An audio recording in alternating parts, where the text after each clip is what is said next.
Welcome to 99th Monkey Liberty News for Wednesday, December 4th, 2013. Our first article of the day is 10 Facts You Must Know About the Jesuits. And I haven't read this entire article. It was heartily recommended to me by someone whom I trust implicitly. So I am believing that this probably has a lot of very good information in it, and it certainly looks as if it does. And I have known for some time, and I think I've mentioned that the Jesuits kind of discovered and developed mind control when they were torturing people during the Spanish Inquisition. They learned that people who were under extreme trauma would develop multiple personalities to cope with the trauma, and they developed that into what later became a very sophisticated mind control system. Just a little tidbit there, and I'm sure that has a lot more tidbits. This article is something that I have known about for some time, but I honestly had kind of forgotten about it, and doing some research on vaccines reminded me.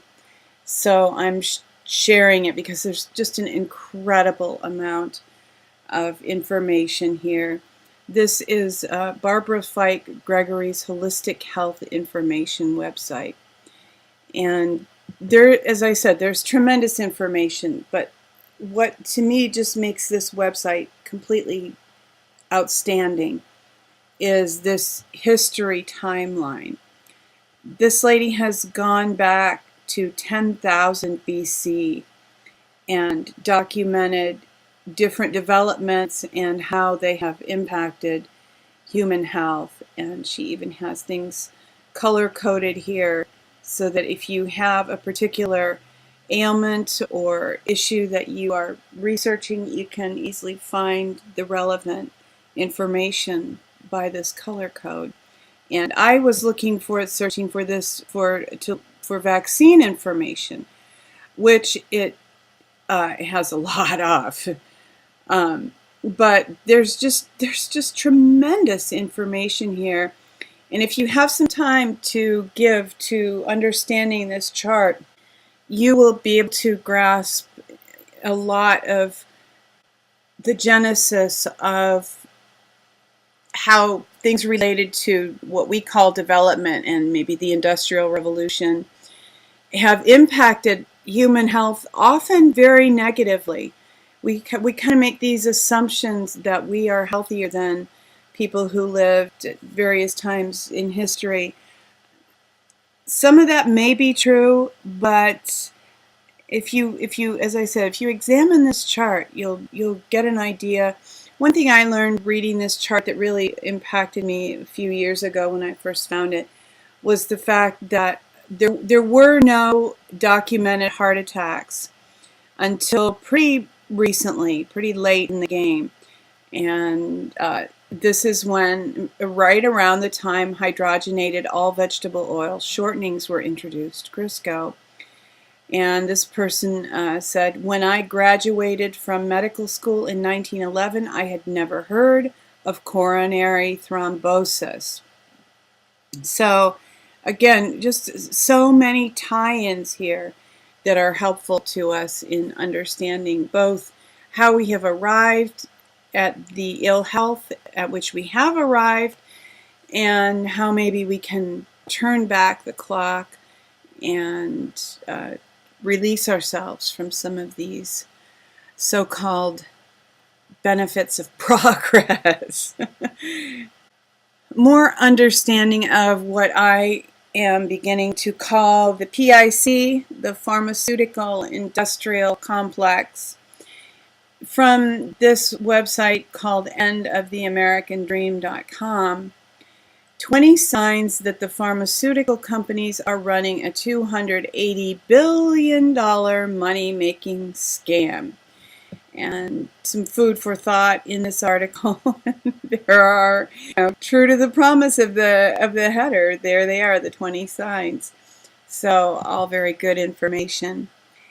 And as I was doing this research, I recalled that the Rockefeller family had first begun to build their fortune through selling snake oil. So I did a little search and found this information. Meet William Rockefeller, snake oil salesman. And this is a video, but the transcript can also be found here. Very interesting information from the Corbett report.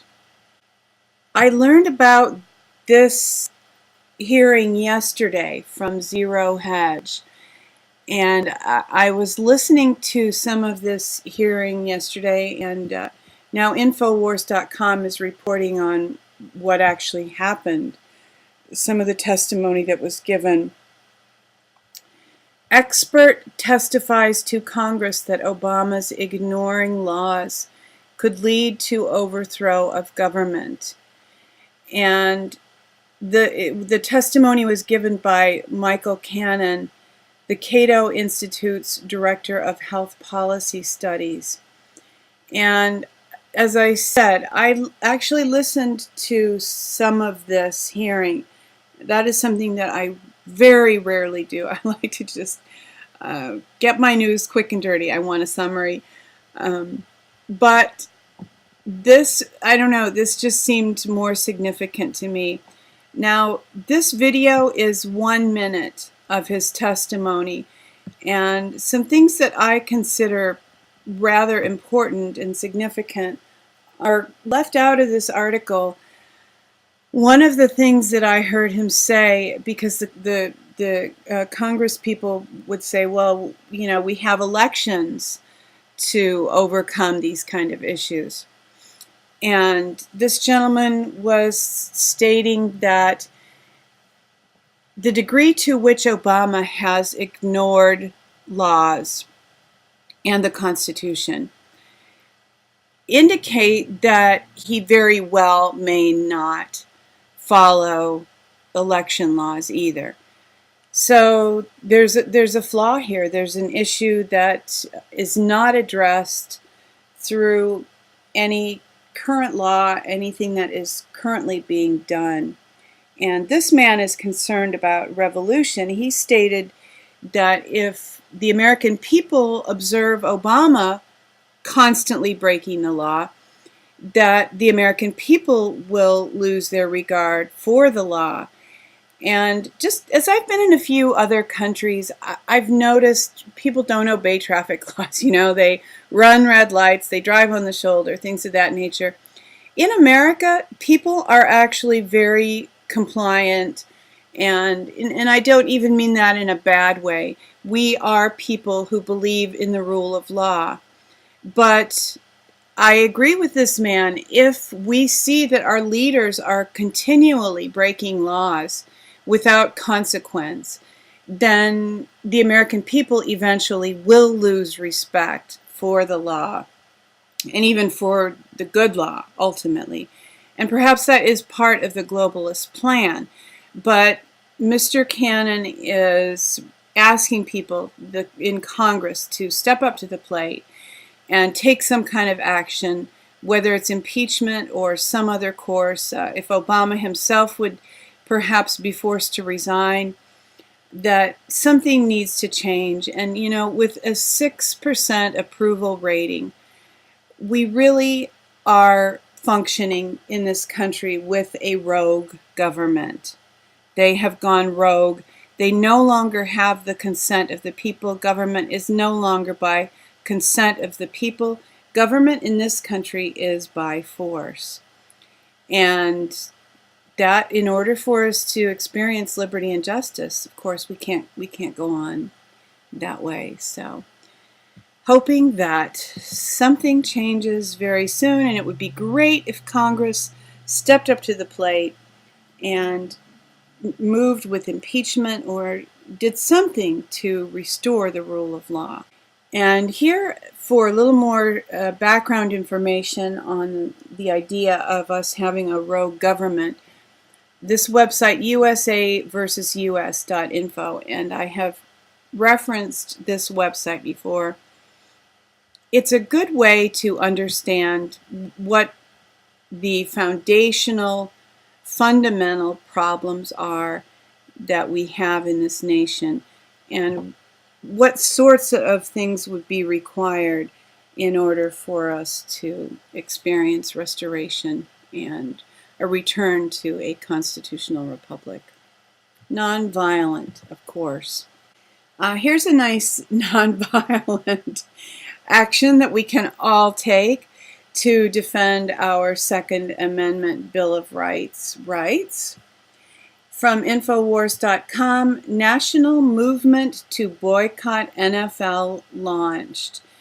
And Alex Jones is asking people to boycott the NFL, and particularly to not watch the Super Bowl, although he did not specifically state that. He strongly implied it. And that is not a big sacrifice to me, because I rarely watch professional sports and rarely even watch college sports.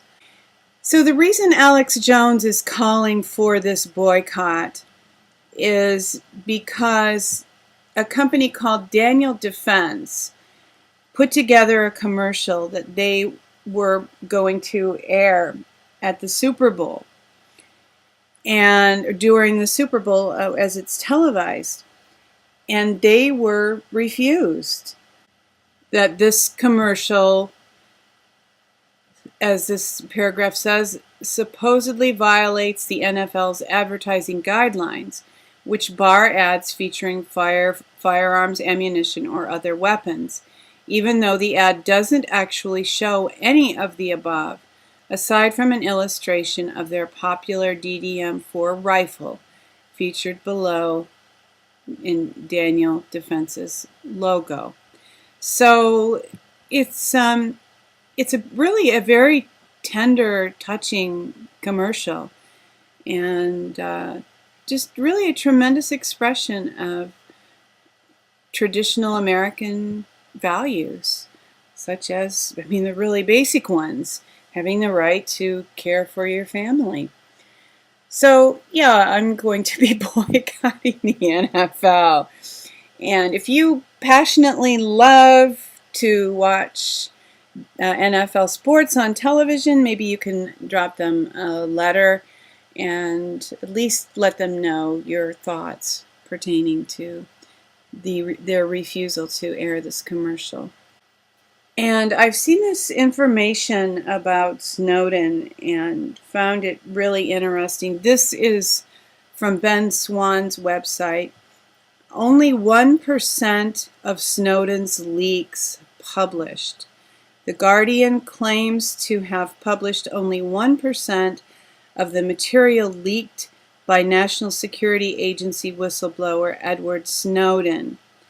Well, I certainly hope that the rest of that comes out, but I'm not sure that it will happen via the Guardian, because another article from Ben Swann, Guardian newspaper may face terrorism charges for publishing Snowden leaks.